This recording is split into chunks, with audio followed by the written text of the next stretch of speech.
नमस्कार दोस्तों, स्वागत है आप सभी का हमारे YouTube चैनल में स्टडी सेंटर में।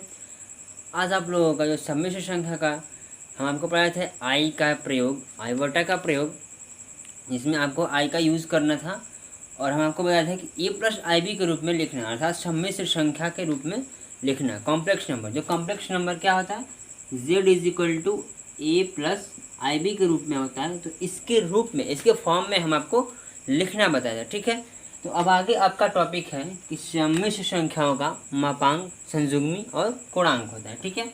चलिए जानते हैं हम कि सम्मिश्र संख्याओं का मापांक, पूर्णांक और संयुग्मी क्या होता है, ठीक है। चलिए हम पहला आपका टॉपिक है कि मापांक, सम्मिश्र संख्या का मापांक, ठीक है। चलिए देखते हैं मापांक क्या होता है, ठीक है। मापांक से आपको लग रहा होगा कि किसी चीज़ की माप की बात की जाए, ठीक है। तो हम आपको पहले बता दें कि जो सम्मिश्र संख्या होती है, सम्मिश्र संख्या एक पॉइंट को डिनोट करती है, ठीक है। जैसे देखिए, यह कोई आपका एक्स और वाई अक्ष है, एक्स वाई अक्ष है। यदि हम इसमें किसी पॉइंट को यदि डिनोट करना है, देखिए मान लीजिए कि यह एक्स अक्ष पे 2 पॉइंट तक, यदि एक्स अक्ष पर 2 पॉइंट मान लीजिए 1 और 2, और यहाँ 1, 2 और 3 पर गया है, ठीक है। तो इस पॉइंट को यदि हम इसको सम्मिश्र संख्या के रूप में डिनोट करेंगे, देखिए यह आपका एक्स अक्ष है, तो एक्स जो हम लिखते हैं कि z is equal to a plus i b, ठीक है। तो जो ए है, ये जो फर्स्ट होता है, यह एक्स होता है, एक्स प्लस आई वाई के रूप में भी हम इसको लिखते हैं, ठीक है। तो सम्मिश्र संख्या को हम z is equal to x plus i y के रूप में भी लिखते हैं। और एक्स प्लस आई वाई यदि किसी जब निर्देशांक में, किसी निर्देशांक में इसको डिनोट करना होता है, किसी पॉइंट को डिनोट करना होता है, तब हम x प्लस आई वाई के रूप में लिखते हैं। अब देखिए x है आपका, x एक्स पे क्या है आपका 2 है, तो यह 2 हो जाएगा। तो 2 और प्लस आई वाई, तो i और y वाले पे कितना है 3 है, तो इंटू 3। तो आपका जो पॉइंट होगा वो क्या होगा 2 प्लस 3i होगा, ठीक है। क्योंकि जो सम्मिश्र संख्या का है, यदि उसको हम किसी निर्देशांक में डिनोट करते हैं तो क्या लिखते हैं, x प्लस आई वाई के रूप में हम लिखते हैं, ठीक है। तो देखिए यह जो पॉइंट है, यह जो आपका सम्मिश्र संख्या में यह जो पॉइंट है, जो सम्मिश्र संख्या से डिनोट किया गया है 2 प्लस आई 3i, तो z is equal to 2 plus 3i के रूप में है। तो यदि हम इसका मूल बिंदु से, यदि इसको हम मापते हैं, मूल बिंदु से जो हम दूरी मापते हैं, तो इसी को हम क्या बोलते हैं, मापांक बोलते हैं, मॉडुलस बोलते हैं, ठीक है। चलिए यह पॉइंट है आपका 2 और 3, यह हम पॉइंट ले लिए हैं। ये बताइए जो यह माप है, यह माप आप कैसे माप सकते हैं। यदि हम इसको L मानते हैं, ठीक है, यदि इस माप को हम L मानते हैं, तो यह जो L की लेंथ होगी वह कैसे निकलेगी। देखिए यहाँ से ये इसका समकोण त्रिभुज बन रहा है, तो समकोण त्रिभुज में आप पाइथागोरस प्रमेय से आप लंब, कर्ण और आधार के जो यूज होता है उससे आप इसकी माप निकाल सकते हैं। तो समकोण त्रिभुज में आप क्या है, आपका कर्ण है, तो कर्ण इज इक्वल टू क्या होता है, कर्ण इज इक्वल टू क्या होता है, लंब का वर्ग प्लस आधार का वर्ग होता है। तो हमको कर्ण निकालना है, ठीक है। यह आपका जो लंब है, यह लंब क्या है, y है, y अक्ष है, तो y स्क्वायर हो जाएगा, और आधार आपका x अक्ष पर है, तो आपका x हो जाएगा, ठीक है। या तो हम आपको 2 और 3 पॉइंट ले आपको समझाने के लिए, लेकिन यदि हम इस तरह से कोई लेंगे तो कौन सा होगा, x y, यदि हम मानते हैं कि कोई पॉइंट x y के रूप में है, तो इसको हम सम्मिश्र संख्या के रूप में लिखेंगे कि x प्लस आई वाई, ठीक है। यह आपका एक्स स्क्वायर हो जाएगा, और कर्ण का स्क्वायर, तो कर्ण का स्क्वायर, यदि हमको, और कर्ण क्या है आपका एल स्क्वायर है, तो चलिए आपका एल स्क्वायर हो जाएगा, l square is equal to, तो एल की वैल्यू निकालने से क्या करेंगे, यह आपका अंडर रूट हो जाएगा, तो under root y square plus x square, यह आपकी मापांक हुआ, यह आपका क्या है, मापांक है, ठीक है। यदि हम इसको L मानते हैं, तो यदि हम उसको माने हैं कि लंबाई यदि आपको ज्ञात करें, ठीक है, ऐसे मापांक को हम Z से डिनोट करते हैं,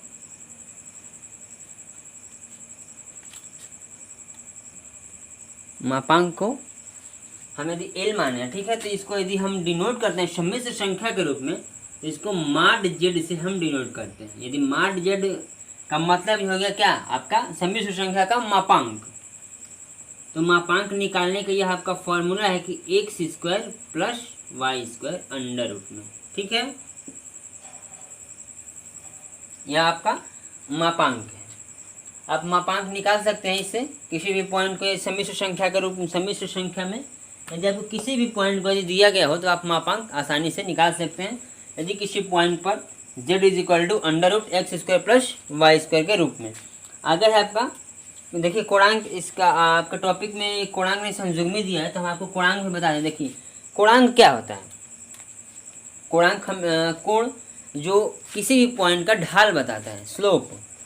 तो देखिए यह जो स्लोप है आपका, यह स्लोप, यह जो आपका एंगल्स बन रहा है, तो एंगल्स कहीं भी स्लोप को हम tan थीटा से डिनोट करते हैं।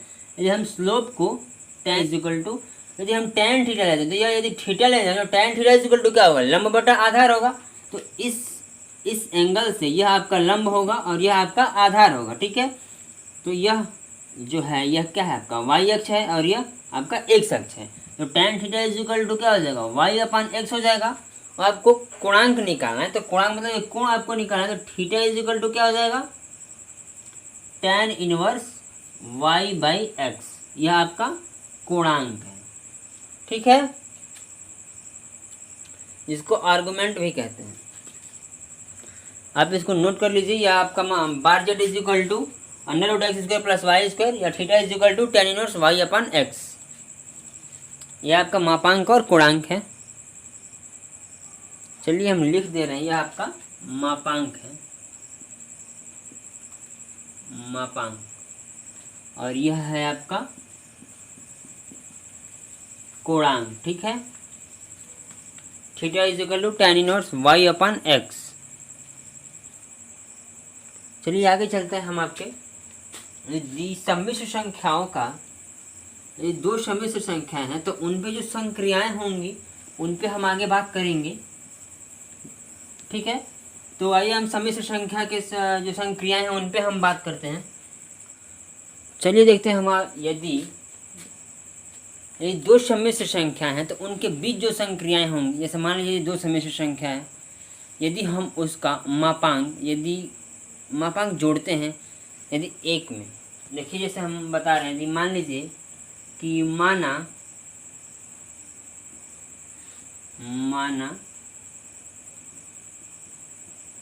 दो सम्मिश्र संख्या Z1 तथा Z2 है, तब, ठीक है। तो ये पहली संक्रियाएं हम देखते हैं। तो पहली संक्रियाएं है क्या आपकी, पहली संक्रियाएं यदि हम दो सम्मिश्र संख्याओं के गुणनफल का मापांक निकालते हैं, यह दो सम्मिश्र संख्या हुई Z1 और Z2, यदि उनके गुणनफल का मापांक निकालते हैं तो वह अलग अलग गुणनफल के यदि हम मापांक निकालते हैं तो उनके गुणनफल के बराबर होते हैं, ठीक है। आपको दिख रहा है अच्छे से। ऐसे सेकंड नंबर हम जानते हैं इसके बारे में, सेकंड, कि यदि Z1 और Z2 का डिवीज़न का यदि हम मापांक निकालते हैं तो इज इक्वल टू होता है वह अलग अलग मापांक के, ठीक है, सॉरी यह नहीं होगा, जहाँ माड Z2 आपका नॉट इज इक्वल टू 0 होना चाहिए, ठीक है। अब आते हैं, चलिए हम यह आपका मापांक के ऊपर जो आपकी संक्रियाएं हैं वह है कि यदि हम दो सम्मिश्र संख्याओं के गुणनफल का मापांक अलग अलग गुणनफल के मापांक के बराबर होता है, और दो सम्मिश्र संख्याओं के भागफल जो भाग के रूप में जो इसका मापांक होता है वो अलग अलग भाग के रूप में भी हम बराबर होगा इसका, जबकि Z2 not is equal to 0 होता है, ठीक है। यह आपकी दो संक्रियाएं हैं, और इसके बाद जो आती है वो संयुग्मी के ऊपर आधारित होती है। तो संयुग्मी हम आपको बता दें क्या होता है। देखिए संयुग्मी, यदि हम किसी सम्मिश्र संख्या को x प्लस आई वाई के रूप में लिखते हैं। तो इसका संयुग्मी क्या होता है, x प्लस आई वाई। तो इससे क्या होता है, बीच का चिन्ह है आपका बदल जाता है, तो x माइनस आई वाई हो जाता है, ठीक है। और जब x माइनस आई वाई हो जाता है तो हम z को बार z से डिनोट करते हैं, ठीक है। तो हम संयुग्मी को बार z से डिनोट करते हैं। यदि हम z को a प्लस आई बी के रूप में लिखते हैं तो हम बार z लिखेंगे तो क्या हो जाएगा, a माइनस आई बी हो जाएगा आपका, ठीक है। तो यह संयुग्मी होता है कि यदि दो प्लस होता है तो माइनस हो जाता है, माइनस होता है तो प्लस हो जाता है, बीच का चिन्ह क्या होता है, बदल जाता है, उसको हम संयुग्मी कहते हैं, ठीक है। यह हुआ आपका संयुग्मी। और देखिए संयुग्मी पर आधारित जो संक्रियाएं हैं वो हम आपको यहाँ लिख रहे हैं। तो आपका थर्ड नंबर होगा,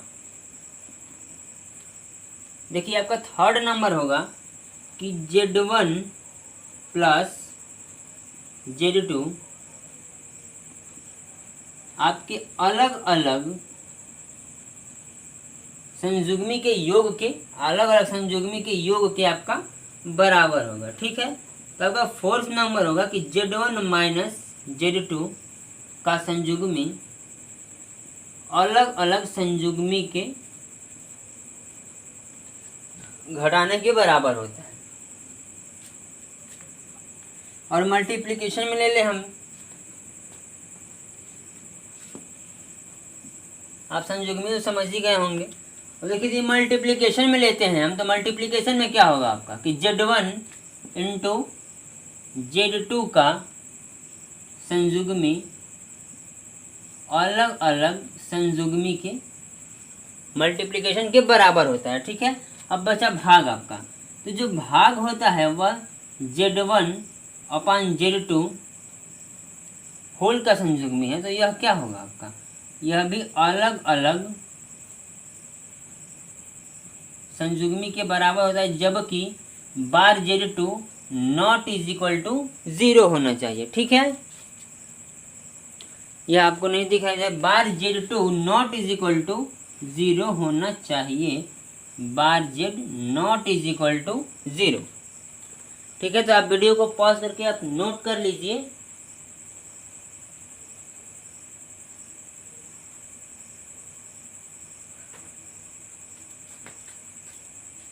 आप वीडियो को पॉज करके आप नोट कर लीजिए। देखिए यह होल पर है,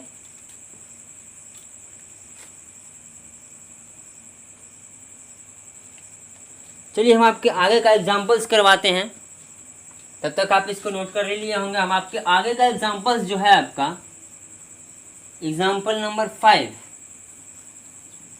आपको गुणात्मक प्रतिलोम निकालना है। तो गुणात्मक प्रतिलोम, प्रतिलोम होता क्या है, प्रतिलोम इनवर्स उल्टा होता है आपका, किसी भी चीज का उल्टा। देखिए यदि a है तो इसका वो प्रतिलोम क्या होता है, 1 अपान a होता है। यदि a प्लस 3 है तो इसका उल्टा क्या होगा, a 1 अपान a प्लस 3 होगा, ठीक है। तो इसको हम प्रतिलोम कहते हैं। यदि x प्लस आई वाई है तो इसका प्रतिलोम क्या होगा, 1 अपान x प्लस आई वाई हो जाएगा। यह क्या होता है, यह प्रतिलोम होता है, यह गुणात्मक प्रतिलोम, ठीक है। तो देखिए हम आपका एग्जाम्पल नंबर से आपका 5 है कि 2 माइनस 3i का गुणात्मक प्रतिलोम आपको निकालना है, 2 माइनस 3i। तो आपका एग्जाम्पल नंबर 5 है कि 2 माइनस 3i का आपको गुणात्मक प्रतिलोम निकालना है। तो प्रतिलोम आपका क्या होगा, इसका उल्टा हो जाता है 1 अपान 2 माइनस 3i। यह अब आपका क्वेश्चन है कि यह क्या, इसको आपको सॉल्व करना है। तो हम आपको बताया था कि यदि i आपका हर में है तो क्या करेंगे, आप उसको संयुग्मी से मल्टीप्लाई करेंगे, तब इसका संयुग्मी क्या होगा। देखिए इसके बीच का जो चिन्ह है माइनस है, तो इसको आप कन्वर्ट करके प्लस में करेंगे तो आपका संयुग्मी हो जाएगा। तो 2 प्लस 3i हो जाएगा, 2 प्लस 3i हो जाएगा आपका। अब देखिए आप इससे मल्टीप्लाई करेंगे तो 2 प्लस 3i, और यह देखिए यह एक कोश में a प्लस बी और एक कोश में a माइनस बी के रूप में है, तो आप इसको a square plus b square के रूप में लिख सकते हैं। तो आपका a स्क्वायर 2 है तो 2 का स्क्वायर 4 और माइनस बी स्क्वायर, तो b क्या है आपका 3i है, तो 3i का आप स्क्वायर करेंगे तो देखिए 3i का स्क्वायर तो 9i स्क्वायर, और 9 और i स्क्वायर की वैल्यू क्या होती है -1, तो आपकी वैल्यू हुई -9 हो गया, और पहले से माइनस है आपका तो +9 हो जाएगा। तो कितना आपका 2 + 3i/9 और 4 13। अब इसको a + ib के आप रूप में लिखेंगे तो 2/13 + i 3/13। ठीक है, तो इसका गुणात्मक प्रतिलोम आप यह लिखेंगे। ठीक है, ऐसे गुणात्मक प्रतिलोम को आप 1 करके लिख के आप उसको सॉल्व करेंगे। ठीक है, आगे आपका एग्जाम्पल है एग्जाम्पल नंबर 6। निम्नलिखित को a + ib के रूप में लिखना है आपको। तो a + ib के रूप में आप कैसे लिखेंगे? आपका एग्जाम्पल नंबर 6 है, देखिए आपका एग्जाम्पल 6, 5 + √2i, 5 + √2i/1 - √2i है। ठीक है,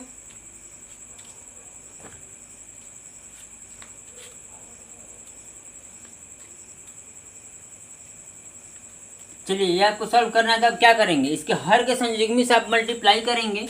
तो इसका हर का संयुग्मी क्या होगा, 1 + √2i हो जाएगा आपका, √2 × i। तो 1 + √2 × i हो जाएगा। चलिए आप मल्टीप्लाई करिए तो 5 से आप करेंगे तो आपका क्या हो जाएगा, 5 + 5i √2 + i √2 हो जाएगा। और √2i से √2i करेंगे तो √2 से √2 हो जाएगा आपका, तो 2i² हो जाएगा। तो 2 और i² की वैल्यू माइनस हो जाएगी, तो आपका क्या हो जाएगा, -2 अपान, तो देखिए यह एक क्वेश्चन में a + b और एक क्वेश्चन में -b है, तो आप इसको a² + b² के रूप में लिख सकते हैं। तो आपका a² 1 है, तो 1 का स्क्वायर, a² - b², तो -b², तो b के स्थान पे क्या है, √2i, तो √2i का आप स्क्वायर करेंगे तो क्या होगा, √2 और i स्क्वायर करेंगे तो √2 का तो 2 हो जाएगा और i² -2 हो जाएगा आपका। तो यह माइनस पहले से है तो 2 हो जाएगा। तो 5 और -2 क्या हो जाएगा आपका, 3, और 5i √2 और i √2, 6i √2 अपान 2 और 1 क्या हो जाएगा आपका, 3। यदि आप 3 से इसमें डिवाइड करेंगे तो 1 + 2i √2 हो जाएगा आपका। तो आपका यह क्या है, a + ib के रूप में देखिए, a + i और b क्या हो जाएगा आपका, 2 √2। i का जितना मल्टीप्लिकेशन होता है वो क्या होता है, b होता है। ठीक है, तो यदि इसमें से आपको अलग अलग पूछे कि a क्या है, तो a आपका 1 है और b 2 √2 है। ठीक है, तो आप इस तरीके से आप इसको a + ib के रूप में लिख सकते हैं या x + iy के रूप में लिख सकते हैं। देखिए आपका एग्जाम्पल नंबर 6 में 2 क्वेश्चन है, या फर्स्ट है आपका और सेकंड क्वेश्चन है आपका कि i का पावर -35। ठीक है, यदि जब पावर माइनस होता है तो क्या करते हैं, उसको 1 के बटे में लिखते हैं, तो 1/i का पावर 35 हो जाएगा आपका। यदि आप, हम क्या बताए थे आपको कि यदि i का पावर 4 से अधिक हो, जब i का पावर 4 से अधिक होता है तो क्या करते हैं, उसके 4 के पावर में हम लिखते हैं ताकि 1 हो जाए। तो i का पावर 4, 4 × 32 और बचा कितना आपका 3, तो i² × i हो जाएगा आपका, और 1 अपान इसका वैल्यू तो आपका 1 हो जाएगा और i² की वैल्यू -1 × i, 1/- हो जाएगा आपका। यदि आप माइनस से मल्टीप्लाई करते हैं तो आपकी वैल्यू क्या आ जाएगी, -i आ जाएगी। देखिए आपका आंसर -i नहीं होगा। देखिए हम आपको बताया कि यदि हर में जब i हो तो आप उससे क्या करेंगे, आप इसके संयुग्मी से मल्टीप्लाई करेंगे। तो यह -i है तो आप इसका संयुग्मी i होगा और i ऊपर से ही मल्टीप्लाई करेंगे तो i और नीचे क्या होगा, -i का स्क्वायर हो जाएगा। तो आई अपान और माइनस, और आई स्क्वायर की वैल्यू क्या होती है, -1 हो जाएगा आपका। तो आई और minus minus plus, i upon 1 is equal to i हो जाएगा। ठीक है।